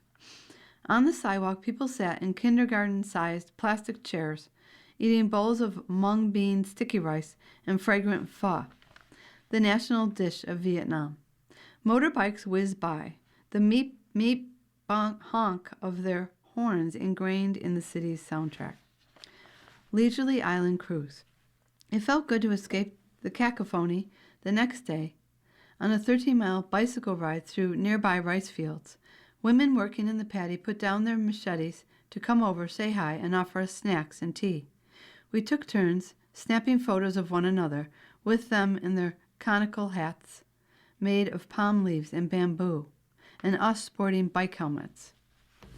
The chaos of Hanoi faded even further when we boarded our private boat in Ha Long Bay, a watery maze made up of more than 1,000 limestone islands. The UNESCO site has evolved into a magnet for traditional wooden junk boats full of day-tripping tourists. Our 2-night cruise ventured beyond this crowded playground to the equally dramatic Bay To Long Bay, where we kayaked and bonded over sunsets and the ship's happy hour drink specials. A few of the women in our group were friends back home. Most of us had never met. Having a 12-cabin ship all to ourselves, we got to know one another quickly. Days started with morning Tai Chi on the top deck. They culminated with fishing for tiny squid near the stern of the boat under the stars. Shopping and a home-cooked meal. Back on land, we clung to the coast as Mr. Nam led us south, hitting highlights like the imperial city of Hue, more UNESCO, and Hoi An, an ancient trading port brimming with colorful lanterns, illuminated boats, and countless silk shops hawking quick turnaround, bespoke clothing. The latter led to some spirited communal shopping as we hit one another up for fashion advice. We mostly managed to avoid the punishing rain that's become more common in this flood-prone nation. In Hue, we had dinner at a woman's home where hundreds of her books were piled high on top of a shelf. She put them there to protect them from a recent flood. She left them there because more storms were on the way. The woman, Dr. Phan Thuan Theo, is a single mom, music scholar, and a descendant of one of Vietnam's last emperors. She showed us an upper section of the house where she was trapped for days as a child, waiting for floodwaters to recede. Her 86-year-old mother helped cook our multi-course feast, garnished in typical Vietnamese fashion with intricately carved carrots, cucumbers, and other veggies. New friends. Getting a glimpse into the lives of local women and hearing their stories adds a special element to female-only trips. At Vi's cooking school in Hoi An, our instructor, Lulu, talked about the challenges of raising a teenage daughter and the stress of dealing with major floods for the 4th time that year. More than she's ever seen in such a short span. The adjoining restaurant's heavy freezers had to be carried up flights of stairs. Reservations canceled. The water level outside was already ankle deep when we arrived at Vi's. Mr. Nam bought all of us plastic sandals at the market so we wouldn't ruin our shoes. On the top floor cooking studio, where it was dry, Lulu guided us through the steps of making mango and prawn salad. The 45-year-old chef shared a story about leaving her poor village in the mountains and coming to Hoi An at age 13. The owner of Vi's, cookbook author, and restaurateur Tri Diem Vi, took the young Lulu under her wing. She gave her a job. Later, when Lulu got married, she gave her a house. She saved me, Lulu said, getting a little choked up. She soon snapped back into work mode, beckoning us to the front of the kitchen classroom so we could get a closer look at how to prep and pour the batter for the sizzling crepes. Lulu surveyed our faces as we gathered around her cooking station. You family? She asked. We laughed and shook our heads. No. Friends? She asked again, trying to understand what brought 17 women from the U.S. to her corner of Southeast Asia. The silence lasted a couple of seconds before Jill from Minnesota swooped in with the perfect response. New friends. Our next feature is Asking Eric. Mother resents those who rescued her from financial ruin. Dear Eric, I have spent a year helping my elderly parents sell their house and pay off tremendous debt, mostly due to my mother's spending and hoarding. My father is unable to handle anything due to health issues. I have had help from my family, so I'm not alone in this. I am still very involved with helping them with finances and doctors. They are in a small rental now with no maintenance or yard duties. My issue is the bad feelings I have toward my mother after all we went through, packing her house, moving them, dealing with the movers, dumpsters, estate and house sales. She comments often about us taking things away and taking her money. Not true, but it is in safekeeping because of her very poor handling of money. She also makes backhanded thank yous attached to criticisms about the way we did everything. Our relationship was not great to begin with. I have started therapy and understand I can't change her or really have expectations of her, as she is, just incapable. But I still have so much resentment and bad feelings toward her. I'm not sure how to move on. Resented Helping Hand. Dear Helping Hand, I'm glad you've started therapy. This is a long journey, but you've taken the right first step. Your therapist can help you sort through what's yours to own and what feelings or sentiments you can release. Your therapist can also help you set up boundaries with your mother because it sounds like that's going to be necessary. A boundary won't stop her from making remarks, but it can give you options for what to do and say and how to remove yourself from situations that are harmful to your emotional state. It's also helpful to right-size your mother's response. Her hoarding and her financial mismanagement were likely caused by trauma, perhaps trauma that happened early in her life. It hasn't been addressed, and so she's still suffering, but without the same coping mechanisms. She's also grieving the loss of her possessions, so it may help you to remember that some of this is your mother's pain talking. You can't take that away, but you can help guide her toward tools for addressing it. If she's open to seeing a therapist, that would be wonderful.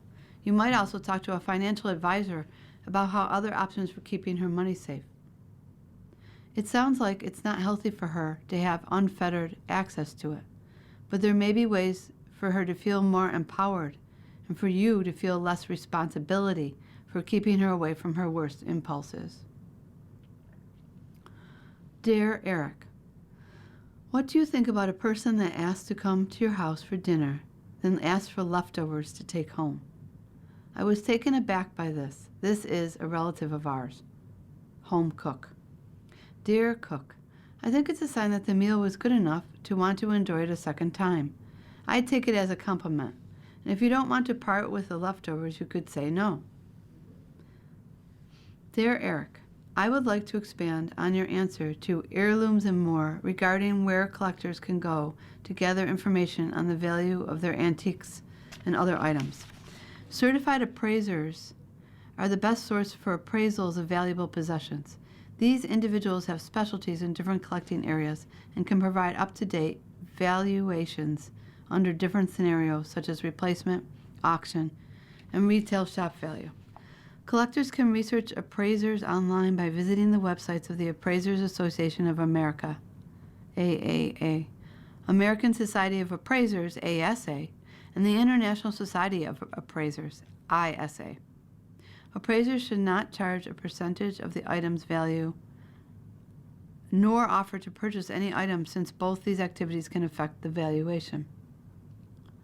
Major auction houses periodically offer free appraisal days.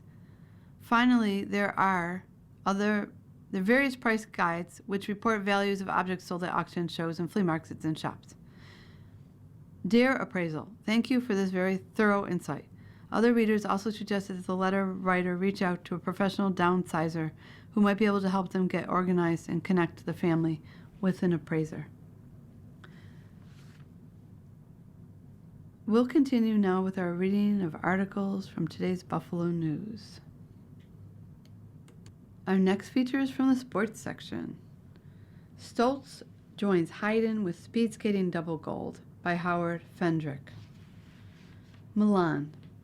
For a while now, Jordan Stoll's talent and dominance as a speed skater and his much anticipated potential for Olympic success prompted many to repeatedly mention his name, prematurely no doubt, alongside that of Eric Heiden. Now they really do belong in the same sentence, at least in one regard. Stolz established himself as a two-time Olympic gold medalist midway to his goal of 4 at the Milan Cortina Games by winning the 500 meters on Saturday to follow up his victory in the 1,000. Those twin triumphs allowed Stolz, a 21-year-old from Wisconsin, to join Heiden as the only men to complete the 500 and 1,000 meter double in speed skating at one Olympics. Quote, I guess it's halfway, but it's hard to say it's like a 50% chance to get the other two, unquote, Stolz said. Quote, because you never know what can happen, end quote. Heiden, of course, completed a record sweep of all 5 individual events at the 1980 Lake Placid Games for the U.S., taking everything from the 500 to the 10,000. With Heiden in the stands Saturday, Stolz finished the 500 in an Olympic record time of 33.77 seconds, after also setting a games mark in his win in the 1,000. Both times the silver went to Jenning Dubois of the Netherlands, who clocked 33.88 in the shortest speed skating event. Both times they raced head-to-head in the same heat. Quote, we push each other. He's really strong. I'm also really strong. It's really cool to see, unquote, Stolz said. Quote, I guess I like being paired together. It makes it more fun for the viewers, end quote. Stolz figured the 500 would be his toughest test in Milan.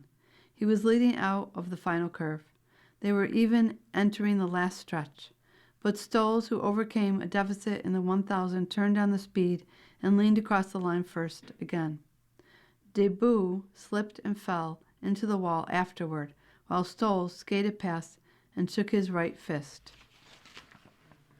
Canada's Laurent Dubriel got the bronze in 34.26. The last American to win Olympic gold in the men's 500 was Casey Fitz-Randolph in 2002.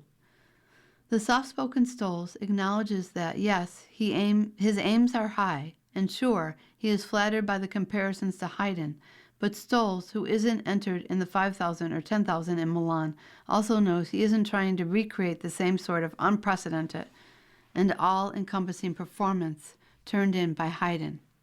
Still, Stolz does have a real shot at the 4 medals, maybe even 4 golds, he is seeking at his second Winter Games. Quote, he goes to the starting line, says Heiden, who's also from Wisconsin and, like Stolz, learned to skate on a backyard frozen pond. Quote, and I would suspect he thinks he's probably going to win, end quote. Heiden greeted Stolz when he left the ice with the gold after the 500 and gave him a hug. The first gold? Stolz's father, Dirk, said Jordan slept with it on his pillow the night after the 1,000th. Quote, you see some athletes just mentally, they might be physically all there, but all of a sudden the pressure comes in and it affects their performance, Dirk Stolz said. And I don't see it with Jordan a whole lot. At Beijing in 2022, just 17 years old, Stolz finished 13th in the 500 and 14th in the 1,000. In the time since, though, he has established himself as the best in the world at his sport, including 2 world titles each at the 500, the 1,000, and the 1,500. And right now, Stolz is so far living up to the outsized expectations and accompanying pressure that follow his every stride on the ice at the Milano Speed Skating Stadium, a temporary facility created for this event. 2 races, 2 golds, 2 Olympic records. Quote, it just seems like he doesn't get tired, end quote, Dubriel said. Quote, I really don't understand how that's possible for somebody, end quote. Now there are 2 more races for Stolz, a 6-time world champion, the 1,500 meters on Thursday and the mass start on February 21st. The last man with 3 gold medals in speed skating in 1 Winter Games was Norway's Johan Olav Kaas, who won the 1,500, the 5,000, and the 10,000 at the 1994 Lillehammer Games. Stoles took to the ice to warm up Saturday about 2.5 hours before his race. He paused at one point to plop himself down for a seat on the low boards along the ice, retying his black and green skates and smiling while chatting with his coach, Bob Corby. No sign of nerves, none at all. Quote, "I wouldn't say it's a walk in the park," end quote, Stoles said. "I still have to do the right things," end quote. Our next feature in sports, Tourney Needs Better Format, by Mike Harrington. We've waited 12 years for the NHL to finally get back to the Olympics, even endured the last year of hand-wringing over the construction process, or lack thereof, of Milano Sant'Agulea Arena. The tournament is finally underway, and as you might expect, Connor McDavid is blowing up in his first Olympics just as he does on a regular basis back home. National media on the scene are banging the pro-Olympic drum to excess. Call me an Olympic cynic, but this corner has one key question: where's the best on best play? So far, we've seen Sweden, Italy, Switzerland, France, Czechia, France, and Team USA's abhorrent preliminary schedule against Latvia and Denmark, followed by Sunday's game against Germany. At least Canada opened with Czechia and had to battle hard for a period.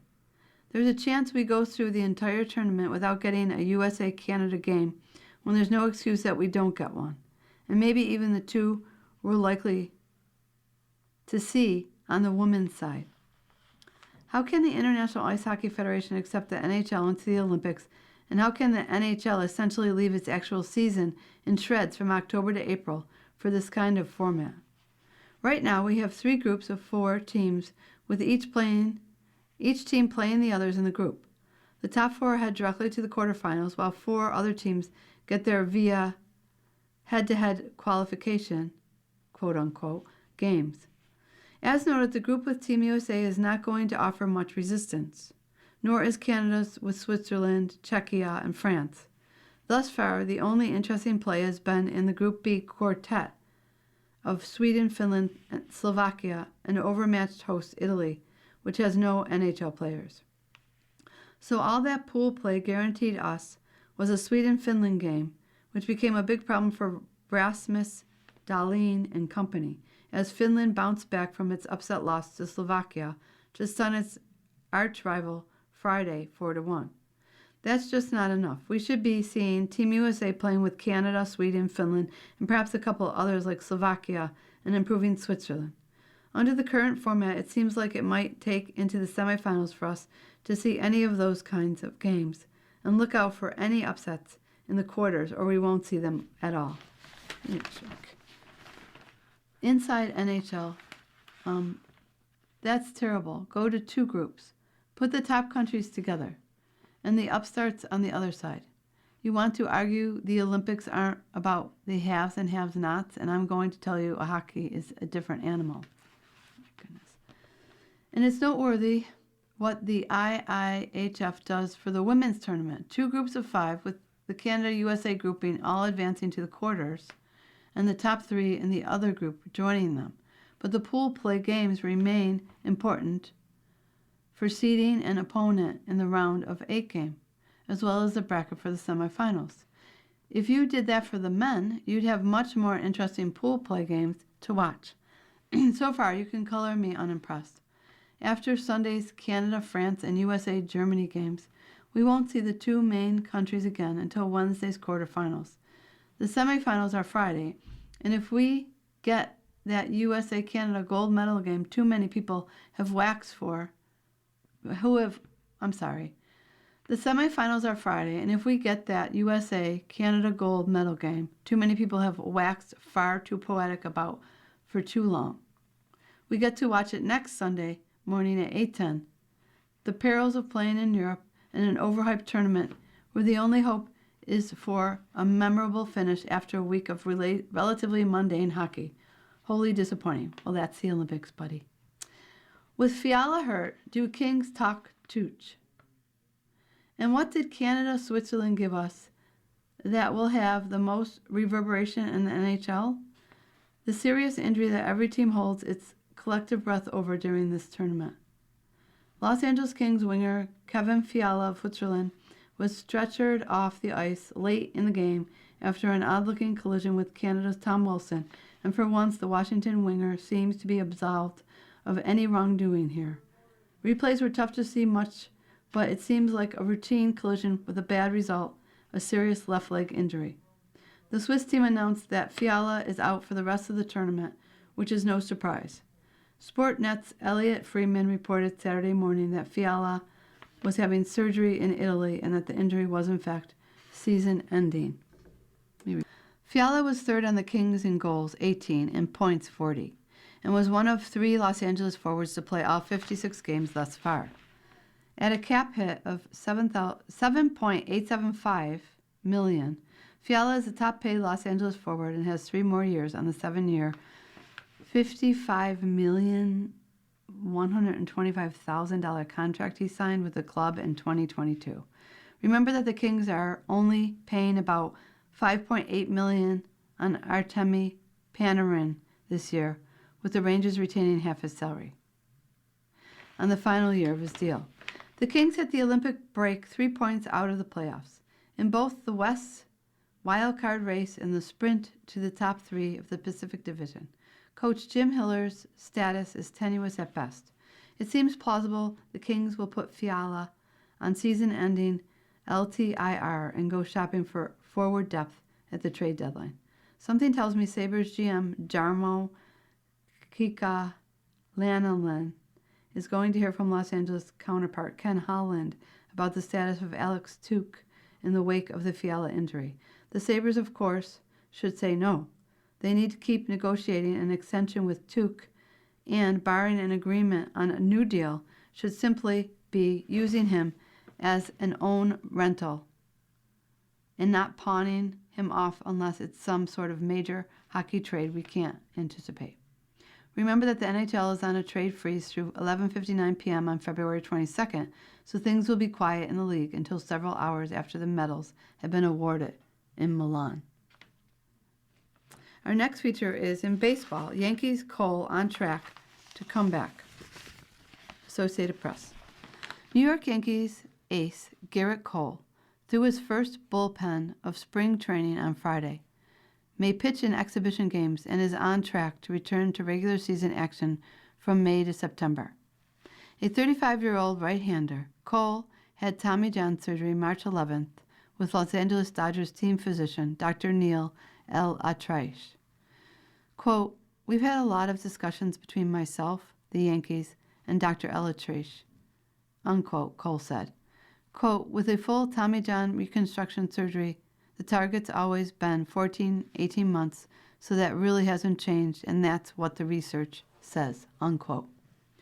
Yankees manager Aaron Boone won't push for an early return, preferring to have Cole at optimum strength late in the season and October. Quote, "We want to make sure we give him the proper time to make sure he is good and ready to come back, built up in a smart way," unquote, Boone said. Quote, "We don't want to speed things up for the sake of a couple starts at the front end that could affect the overall product," end quote. Cole threw his first bullpen in October following surgery. He pitched at Steinbrenner Field with a beard. The Yankees relaxed their facial hair policy last year. Quote, "It's been long and tedious, like most people's experiences. As we get closer to the end, things start to gain a little momentum," Cole said. "I just kind of am doing exactly what I've been told. So when I'm told to push, I push. When I'm told not to, I don't," end quote. Thus far, his elbow feels better than it did 2 years ago. "It feels really good," he said. "It feels different than it has been in quite some time." Boone was pleased. "Everything looks like it's coming out free and easy. Command. He just looks to be in a really good place," Boone said. "You know that diver that dives off the high board and then just goes in the water and makes like no splash? That's Garrett on the mound." Cole altered his wind-up, putting his hands over his head. Before he was hurt, he stopped at his chest. "It feels good," he said, "just throwing on the backfields during the summer and tried it out. I've had little idiosyncrasies that have changed over the years, from still hands to a drop or hands off the body, close to the body. I think I generally just like the rhythm of it. Our next feature is Bill's Mailbag by Jay Skierski. Would position switch benefit Taron Johnson? Welcome back to this week's Bill's Mailbag. Let's get right to your questions. Paul in Amherst asks, the Bills are going to a 3-4 defensive system. A player like Taron Johnson is not a good candidate to be one of the linebackers. He is an intelligent football player with good coverage, ability, and a very good tackler. Would the Bills possibly try him as a safety? Jay, it's an interesting idea. There are two questions the coaching staff would have to answer. Does he have the foot speed to cover the deep part of the field? And is he big enough to come down into the box and defend the run? If the answer is yes to both of those questions, I wouldn't rule out the possibility of trying Johnson at safety. If not, leaving him at nickel cornerback is an option. If that's the case, the Bills would be wise to seek a pay cut on Johnson's part. He's signed 2 contract extensions with the team heading into his 9th season. He made one of the biggest plays in franchise history. He's been a great player for the team, but his play took a step back last season. That needs to be reflected in his salary. Another thing to consider is how the Bills view Jordan Hancock. If the coaching staff thinks he's ready for a starting role at either nickel cornerback or safety, it could impact Johnson's future with the team. Boba Boy in Williamsville asks, how come the Bills could not interview Clint Kubiak because Seattle was still playing, yet Vegas must have, because almost immediately after the Super Bowl, Kubiak announced his intentions to sign with them. The rule seems arbitrary. Jay, Kubiak interviewed with the Raiders before the divisional round, when the Bills were still playing. By the time Buffalo had an opening, Seattle had advanced to the conference championship round. At that point, teams could not conduct first interviews with candidates, so the Bills couldn't talk to Kubiak until after the Super Bowl. However, in what seems like a loophole the league should close, teams can conduct second interviews with a candidate of coaches on teams in the conference championship games. The entire timeline of teams hiring new coaches is goofy and to be addressed by the league to make it as fair a process as possible for all teams. Those looking for coaches and those with coaches in the playoffs who undoubtedly prefer their employees to be 100% focused on the task at hand. David S. asks, after Tom Brady would not even support one of his ex-teams playing in the Super Bowl, how much longer can he carry on the embarrassing and legitimate conflict of part team owner and broadcast commentator? Shouldn't he pick one and rebuild his credibility? Jay, the NFL should absolutely make him pick one. As for his credibility, how much of that can he really have when the guy who claims to have never sipped a cup of coffee or is afraid of eating tomatoes because it doesn't fit into his TB12 method is now all of a sudden a pitchman for Pizza Hut? Brady is a hypocrite. He has no credibility.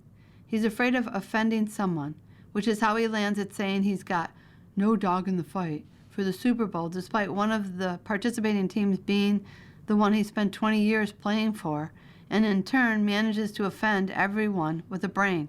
Don't listen to anything he says. Our next feature is Brady's breakout.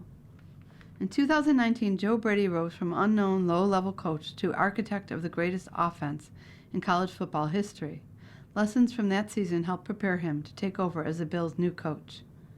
A commanding Cajun drawl boomed through the headset of each LSU coach as the football fluttered through the air on a kickoff inside the Superdome in New Orleans.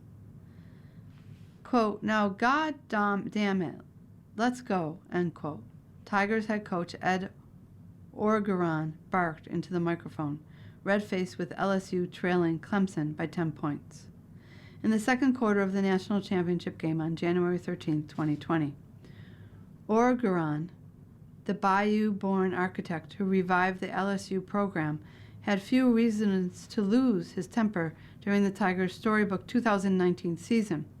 The LSU's prolific offense shattered records, and its defense put quarterbacks in a bind with a championship-quality blend of speed and tenacity.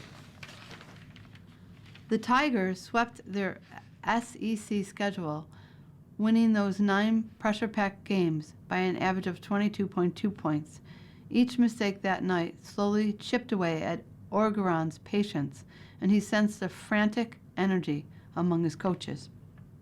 As Orgeron watched the kickoff, a measured voice spoke through the coaches' headsets.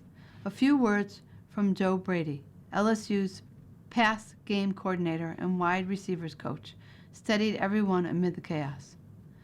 Quote, "Hey, nobody panic. Stick to the game plan," end quote, Orgeron recalled during a phone interview with the Buffalo News. Quote, "Man, was he right. I wasn't happy on that headset.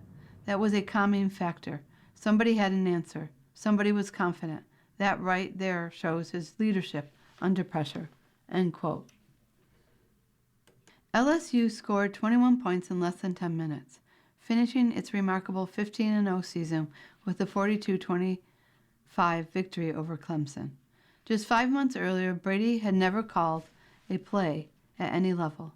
He wasn't even 30 years old when Orgeron chose him to modernize LSU's pro-style offense. But youth and inexperience did not matter to the best recruiter in college football. Orgeron believed in Brady's intelligence, relationship-building skills, and humility. Throughout 2019, as Brady transitioned from quality control coach with the NFL's New Orleans Saints to first-time play caller at an SEC powerhouse, small moments illustrated his ability to learn at an exponential rate and apply the knowledge that he's gained through tireless work. The lessons and insight from LSU will be applicable as Brady prepares to lead the Buffalo Bills as their head coach. And for the first time since their championship run, Orgeron and several of his assistants reflected on the ways Brady proved that his ascent was just beginning. Quote, "I know I don't have all the answers," Brady said shortly after he was announced as the Bills' new head coach. Quote, "I work my hardest to figure out as much as I can and process as much as I can. You don't get experience without getting experience. So I don't put any added pressure on myself anytime I go into a role of something that I haven't done, because I know I'm not supposed to be, quote unquote, ready for that. As long as I work my hardest and prepare, I fear not being prepared. Everything will take care of itself." Our next feature is scores and standings. And let's look at the hockey, the NHL conference and divisional points at the Winter Olympic break. So in the Eastern Conference, we have Tampa Bay with 55 points, 37 wins, and 14 losses. Montreal, 57 points, 32 wins, 17 losses. Detroit, 58 with 33 wins and 19 losses. Buffalo, 57 with 32 wins and 19 losses. Boston, 57 with 32 wins and 20 losses. Ottawa, 57 with 28 wins and 22 losses. Toronto, 57 with 27 wins and 21 losses. Florida, 57 with 29 wins and 25 losses. The Metropolitan Division, that was the Atlantic Division. The Metropolitan Division, Carolina on top, 57, 36 wins, 15 losses. Pittsburgh, 56 with 29 wins and 15 losses. The New York Islanders, 58 with 32 wins and 21 losses. Columbus, 56, 29 wins, 20 losses. Washington, 59, 29 wins and 23 losses. New Jersey, New Jersey, 57, 28 wins and 27 losses. New York Rangers, 57 with 22 wins and 29 losses. In the Western Conference, we have Colorado on top, 55, 37 wins and 9 losses. Minnesota at 58, 34 wins, 14 losses. Dallas, 57, 34 wins, 14 losses. Utah, 57, 30 wins and 23 losses. Nashville, 57, 26 wins and 24 losses. Chicago 57, 22 wins, 26 losses. Winnipeg 56, 22 wins, 26 losses. And St. Louis 57, 20 wins, and 28 losses.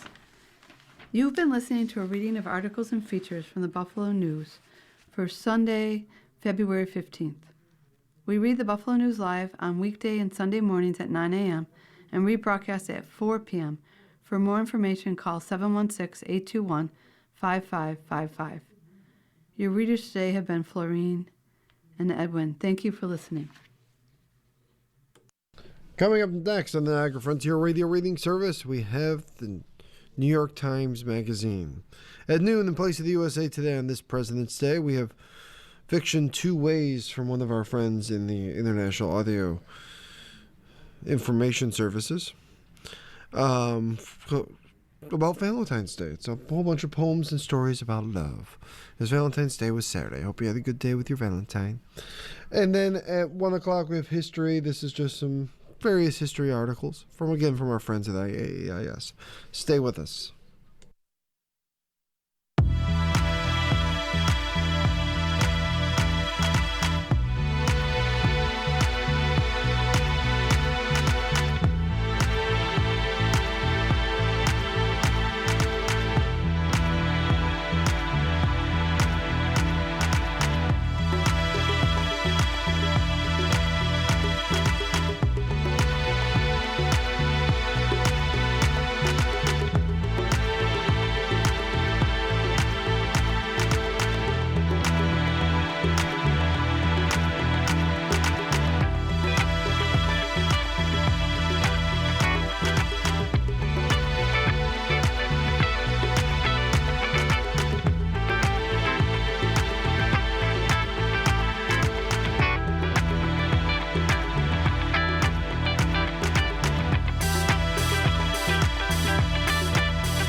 following program is intended for listeners who are blind, have low vision,